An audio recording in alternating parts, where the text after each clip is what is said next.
Olá pessoal, hoje eu quero conversar com vocês sobre uma condição que se encontra à minha vista. Alguns de vocês perguntaram o que era essa bolinha vermelha, e essa bolinha vermelha nada mais é do que um calásio. E o que é um calásio? Ele é muito semelhante a um erdólio. Erdólio é o nome científico para o terssol. Só que o que acontece? O terssol ele é bacteriano, então ele é uma infecção. O calásio, não. O calásio nada mais é do que o canal lacrimal que passa aqui próximo da nossa pálpebra. Ele começa lá atrás e vem até os cílios. E ele fica entupido. Com o quê? Com parte do material que produz a nossa lágrima. Então, não é um terssol. O grande problema do calásio é que, diferente da terssol, que passa em algumas semanas, o calásio é persistente e ele pode ficar por mais do que 4 semanas, 8 semanas, ou seja, pode ficar por meses. E o maior problema é que ele cristaliza.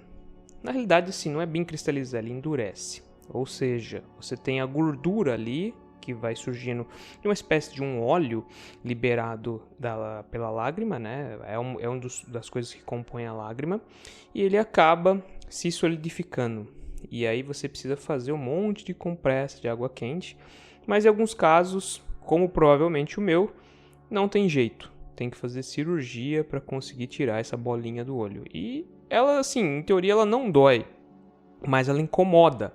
Por que ela incomoda? Porque ela tá aqui, as pessoas veem, né? Então já tem a parte estética que é ruim, mas quando você mexe o olho para cima ou para baixo, né? Você acaba sentindo uma pressão no olho. Então é muito ruim isso, tá? Só que ela não é algo assim que pode gerar uma cegueira, né? Ou fazer com que meu olho fique muito, muito inchado e até feche. Não, ele é uma bolinha que fica dura. Eu posso passar o tempo até o fim da minha vida com essa bolinha aí, tá?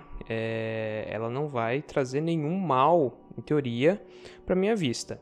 Então, quem tem calásio, essa bolinha ela aparece como se fosse um terssol, só que ela não vai embora. E aí o tratamento, basicamente, é o quê? Compressa de água quente para tentar amolecer essa gordura que se forma lá. Existem também a necessidade de você pingar alguns colírios lubrificantes. Então você precisa pingar de 4 em 4 horas, mais ou menos, 2 gotinhas. E no caso as compressas, você tem que fazer em torno de 6 compressas por dia, compressas de 15 minutos. Isso daí é muita coisa, né? Leva muito tempo. Então, por isso que muitas vezes o calásio, ele não cura sozinho. Quando ele endurece, como aconteceu com o meu, precisa ser um tratamento cirúrgico. O tratamento cirúrgico para isso é bem simples na realidade. Eles pingam um colírio anestésico e viram a pálpebra. E lá eles conseguem remover a gordura, porque a gordura é por dentro da pálpebra, isso aqui não é externo, né? E eles mantêm aberto, não tem ponto, não tem nada. Por quê? Porque precisa drenar. Porque muitas vezes você remove o calásio, mas depois de alguns meses ele volta. Por quê? Porque acaba tendo o entupimento de novo desse caninho que vem lá do alto, né, de uma glândula daqui de cima que produz a lágrima. Então o canal lacrimal ele fica entupido e acaba formando esse carocinho, tá? Então assim, quem tem isso não se assuste, porque não é nada maligno, tá? É algo benigno, mas que estraga a estética, tudo bem? Só que por que eu estou fazendo isso? Porque algumas pessoas perguntaram para mim o que era, se eu estava doente. E outra coisa é o seguinte, é porque a gente pode falar sobre os lipídios, tudo bem? Então a gente vai falar sobre gorduras. Então as gorduras, o que você tem nas gorduras praticamente? Quais são os principais grupos de gorduras, né? Você tem os ácidos graxos, né? Que são o quê? São ácidos carboxílicos que tem uma cadeia carbônica bem grande, pode ter até uns 34, 36 carbonos essa estrutura, tá? E são ácidos, né? Eles são ácidos e que eles dão origem a gorduras, tá? Então assim, em inglês até, né? As pessoas chamam de fat acid, porque seria um ácido gordo, né? Seria uma gordura basicamente, tá? E existem também outros lipídios que são importantes, como por exemplo os fosfolipídios, tudo bem? os fosfolipídios eles surgem de um processo de esterificação. Então, basicamente, você tem um esqueleto central dele, e esse esqueleto é formado por um triol, né? Um triol bastante famoso, que é o glicerol, a glicerina. E esse triol, ele tem então o que? Ele tem funções OH, e essas funções OH reagem com um ácido, basicamente um ácido carboxílico, que pode ser quem? Pode ser basicamente o ácido graxo. Então ele reage com esse triálcool, dois deles, então remove dois OHs. Como acontece isso? Através do H+, que o ácido carboxílico gera, e o OH-. Então o que você tem ali? Você tem formação de água. Então o triol, que é basicamente o nosso glicerol, ele perde o OH, e o ácido carboxílico, que é o nosso ácido graxo, ele perde o H+, formando água. Isso acontece duas vezes.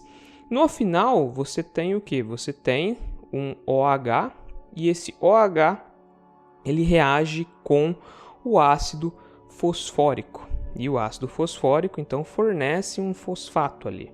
E esse fosfato forma uma ligação, como o ácido carboxílico faz, fornecendo um H+, a liberação de água, e dessa forma, então, você tem uma ligação entre o carbono e o oxigênio do fosfato. Dessa forma, então, você tem um fosfolipídio. Esses lipídios, tanto os ácidos graxos quanto o fosfolipídio, eles são muito importantes para o nosso organismo. Então, muitas vezes, algumas gorduras que a gente tem no nosso organismo são fontes de energia. Quando a gente fala, às vezes, de gordura, dá a impressão que a gordura ela é o quê? Ela é um vilão. Mas não, a gordura ela é uma fonte de energia. Então, se você não tem gorduras específicas no seu organismo, você vai acabar tendo problemas. Então, o seu organismo precisa sim de algumas gorduras, tá? E também existem substâncias formadas a partir de compostos orgânicos que são os óleos. E eles são responsáveis pela lubrificação de várias regiões do nosso organismo, como, por exemplo, a nossa vista. Então, a nossa lágrima, ela é uma solução, obviamente, mas ela libera uma espécie de um óleo. Existe também óleo aonde? Existe óleo no nosso cabelo, né? Óleo por todo o nosso corpo, para manter um sistema onde você não perca muita água, né? Uma vez que os óleos, eles são o quê? Eles não se misturam com a água, porque eles são basicamente apolares. Por que são apolares? Porque eles têm uma estrutura bem longa de carbonos, né? Então, se tiver alguma espécie que é rica em elétrons, ela fica numa ponta, mas como é tão grande, não tem um efeito de indução na cadeia. Então, ele acaba se tornando uma substância apolar. Diferente da água, que é uma substância polar. Então, o que acontece quando você tem ali a água em contato com esse material? Você tem um processo de hidrofobia. Essa espécie química, o óleo, ele não entra em contato... Assim, ele entra em contato com a água, mas eles não se misturam, tá? Então, o nosso organismo tem várias dessas substâncias. Como eu disse, algumas delas são liberadas aonde? Do nosso cabelo, nos nossos cílios, né? Para proteger também o nosso organismo, para evitar perda de água, tá? São substâncias que não permitem que você desidrate tão fácil, tudo bem?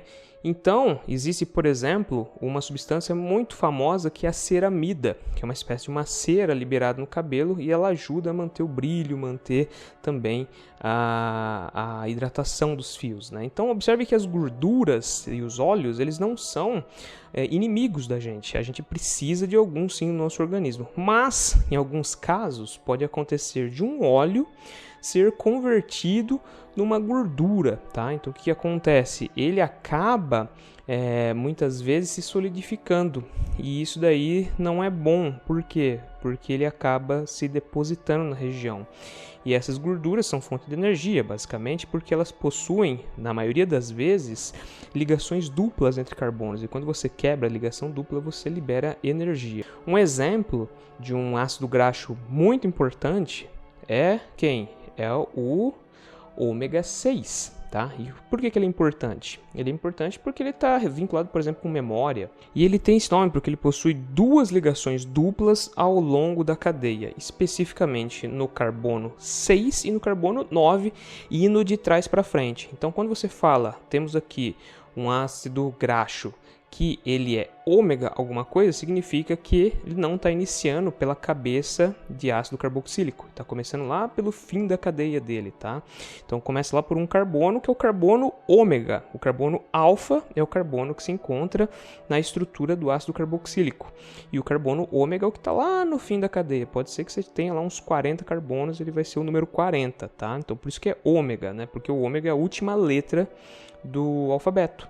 Então, quando você tem essa estrutura desse ácido graxo, você vai ter lá no fim, lá no último carbono, o carbono ômega, o seu carbono que você vai iniciar a contagem. E quando você começa a fazer a contagem de trás para frente, você vai encontrar no sexto carbono, em relação ao carbono ômega, a primeira dupla ligação. Aí você anda mais um pouquinho e você vai achar na 9.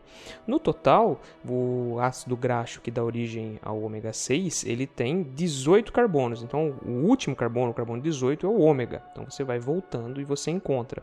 Se você fosse fazer na direção normal, você ia ver que era no 9 e no 12. Então, os ácidos graxos, por mais que eles possam trazer essa ideia de que é gordura, eles têm importância energética no nosso corpo, assim como os óleos têm relação com características de lubrificação.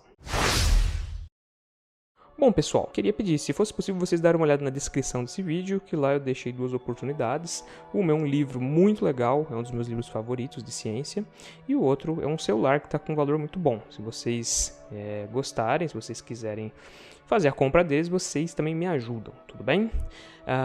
Queria pedir, se fosse possível, você também curtir esse vídeo, se inscrever no canal e clicar lá no sininho para você sempre receber novas notificações de vídeos científicos. Muito obrigado pela sua companhia e até o próximo vídeo.